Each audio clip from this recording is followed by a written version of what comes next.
साहब, वसीम बादामी साहब, इस बात में बड़ा वजन है कि इमरान खान जो है वो कितने ही अच्छे क्यों ना हो, अगर इमरान खान की तहरीक वाकई एक मिशन है, एक तहरीक है, एक पॉलिटिकल जर्नी है, तो फिर उनके कोई सेकंड लेफ्टिनेंट भी होने चाहिए, उनका कोई जानशीन होना चाहिए, उनका कोई मतबादल होना चाहिए, उनका कोई फॉलोवर होना चाहिए पार्टी के अंदर जिसको वो खड़ा करें।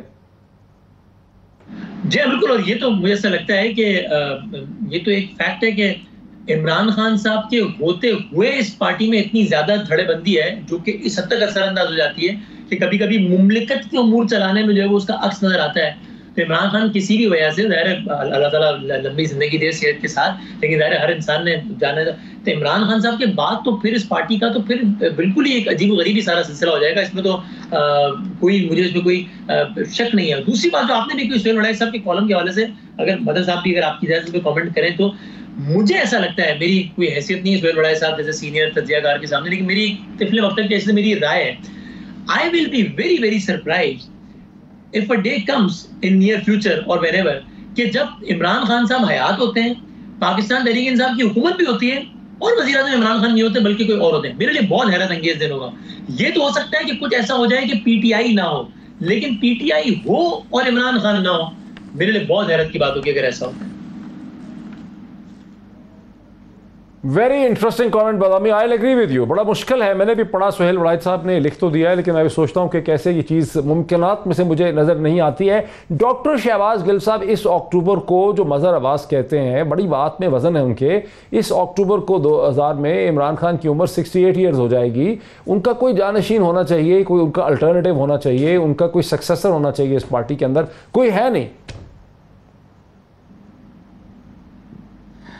अच्छा, एक तो मैं जो पहले आर्गूमेंट आपसे कर रहा था कि फवाद का जो आर्ट है वो यही है कि हर दूसरे दिन लोगों को नए काम पे लगा दे, और आप देखिए आज के सारे शाम के टॉक शो फवाद की स्टेटमेंट के ऊपर हैं।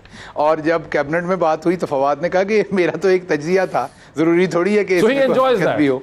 तो कहने का मतलब मेरा ये है कि ये फवाद के ही enjoys that and I think that's great, because उसमें ये एबिलिटी है कि हम सबको उसने काम पे लगाया हुआ है। जितनी पाकिस्तान की इस टाइम मीडिया की इंटेलिजेंसिया उसमें से अपने अपने मतलब की बातें निकाल रही हैं। नुकसान कोई नहीं हो रहा आपको इससे? साथ अभी भी मेरी टेक्सटिंग हुई है, वो मेरा नुकसान नहीं हो रहा इससे आपका? नहीं, देखिए मैं बताता हूँ दोबारा, नुकसान नहीं, मैं देखिए मैं बताता हूँ, वही नुकसान और फायदा तब होता है जब इंटेंशंस का प्रॉब्लम होता है। इमरान खान की इंटेंशन बहुत क्लियर है।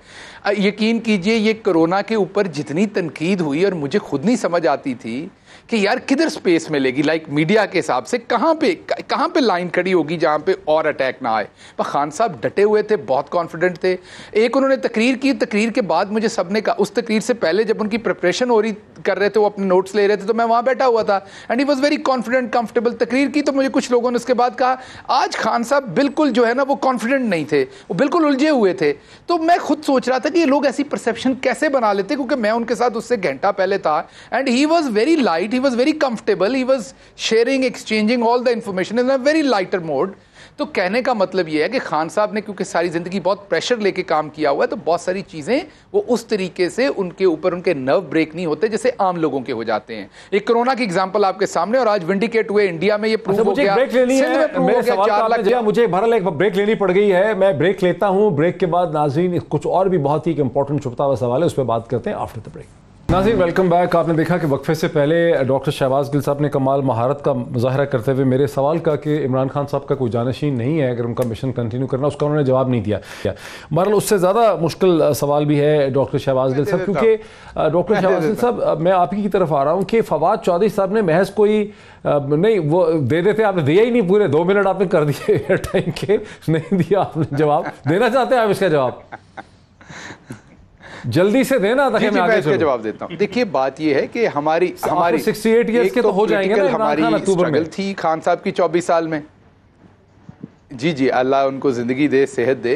पहली गवर्नमेंट है, अभी 2 साल भी पूरे नहीं हुए, एक पहला उन्हें टर्न्योर पूरा करने दें। बहुत सारे लोगों का उन्हें पता चलेगा कौन असल में लीड कर सकता है, कौन नहीं कर सकता, कौन प्रेशर में फंसा। एक टेस्ट मैच तो पूरा होने देना। अब आप पहला टेस्ट खेल रहे हैं 5 दिन का, आप पहले टेस्ट के अब दूसरे दिन कह रहे हैं अगले जब आप रिटायर होंगे तो बताइए कौन सा कैप्टन होगा। गिव हिम टाइम, जब उनको मुनासिब लगेगा कि उन्होंने कैप्टन अनाउंस करना है, और बहुत सारे नए चेहरे निकलेंगे, आप देखेंगे। बहुत सारे लोग, आप जो ये लीडरशिप नजर नहीं आ रही कि कितनी फरवानी से सारे लोग अपना काम कर रहे हैं। डॉक्टर साहब जो असल बड़ा इशू है उस पे आ जाते हैं। डॉक्टर साहब बड़ा इशू आ जाते हैं कि फवाद चौधरी ने एक ऐसी बात भी की है, उन्होंने कहा कि वजीर आजम ने खुद, प्राइम मिनिस्टर पाकिस्तान ने खुद अपने कैबिनेट मिनिस्टर्स को कहा कि भाई 5.5 महीने के अंदर परफॉर्मेंस इंप्रूव कर लो, यानी 31 दिसंबर तक, वरना सूरत हाल हाथ से बाहर हो जाएगी। उसके बाद सूरत हाल को संभालने की बात जो है वो बन नहीं पाएगी। इस बात में बड़ा वजन है। आपकी पार्टी के पास कोई कंक्रीट मेगा प्रोजेक्ट नहीं है, इकॉनमी के बुरे हालात हैं, GDP बढ़ नहीं रहा है, टैक्स कलेक्शन ऊपर जा नहीं रही है, नई एम्प्लॉयमेंट और जॉब्स कोई मीनिंगफुल तरीके से क्रिएट नहीं हो रही हैं, डॉलर और रुपये के दरमियान में पैरिटी इस्टेब्लिश नहीं हो पा रही है, वो लगता था रुक गई है, वो भी नहीं रुक गई। इस सारी सूरत हाल में प्राइम मिनिस्टर की बात में बड़ा वजन है। अगर आपकी जमात कोई परफॉर्मेंस और 6 माह में नहीं दिखाती है तो फिर आपकी ऑपोजिशन के हाथ में बहुत मसाला आ जाएगा, फिर कैसे आपके कदम रोकेंगे? अच्छा मोहित, देखिए ये हर बात का जो मतलब होता है वो उसके एग्जैक्ट लफ्जों में नहीं होता, कॉन्टेक्स्ट होता है उस पूरी बात का। प्राइम मिनिस्टर का कहने का मतलब ये था, जो उन्होंने कहा, मैं मौजूद था उस मीटिंग में, कि आपके जो पहले 2-2.5 साल होते हैं वो आप प्लान करते हैं, एग्जीक्यूशन में चीज़ें डालते हैं और फिर उसी की कमाई करते हैं।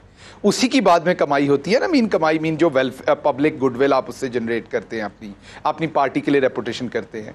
तो अगले 6 महीने भरपूर मेहनत कीजिए और उसमें जो भी लार्जर आप अपनी इनिशिएटिव्स मिनिस्ट्रीज में लाना चाहते हैं वो लाइए, इंप्लीमेंट कीजिए। फिर उस इंप्लीमेंटेशन करने के बाद 1-2 साल तो उनके रिजल्ट आने में लगेंगे और उस गुडविल के साथ आप अगले इलेक्शन में जाएंगे। ये था उनका मकसद। ये थोड़ी उन्होंने कहा कि आपके पास 6 महीने हैं और 6 महीने के बाद जो है यहाँ पे इलेक्शन हो रहा है। तो उन्होंने एक लीडर का ये काम है टारगेट देना, एक लीडर का एक काम। जैसे मेरी जिस दिन अपॉइंटमेंट हुई तो उन्होंने कहा कि आप लिंच पे ना आए, अब आपके डॉक्टर शहबाज गिल ने इसका मतलब लफ्जी थोड़ी ना होता है। सर बहुत शुक्रिया, ठीक है। मगर आवाज साहब, शहबाज गिल साहब ने एक मेहरबानी हम पे की, हमारे व्यूअर्स पे। उन्होंने ये बात मान ली कि प्राइम मिनिस्टर ने यकीनी तौर पे ऐसी बात की है। उससे दूसरी चीज ये पता चलती है कि फवाद चौधरी साहब ने उसको आउट ऑफ कॉन्टेक्स्ट जो है वो एक्सप्लॉइट किया है। आपका क्या तरजीह है? नहीं, फवाद चौधरी ने बिल्कुल आउट ऑफ कॉन्टेक्स्ट नहीं किया। मैं आपको एग्जैक्टली बता दूं फवाद चौधरी साहब क्या कह रहे थे और क्या उन्होंने मुझसे ज़ाती तौर पे कहा। देखिए, जो अभी उससे पहले जो शहबाज गिल साहब पार्टी लीडरशिप की बात कह रहे थे, शहबाज गिल साहब ने 2-2.5 साल की जो बात की वो प्राइम मिनिस्टर की बात कह रहे हैं। मैं प्राइम मिनिस्टर की बात नहीं कर रहा, मैं तहरीक इंसाफ की बात कर रहा हूँ। तहरीक इंसाफ का अगला चेयरमैन कौन होगा? क्या इमरान खान साहब के सामने ये है? इस वक्त ये टाइम है तहरीक इंसाफ के अंदर पार्टी इलेक्शंस कराने का।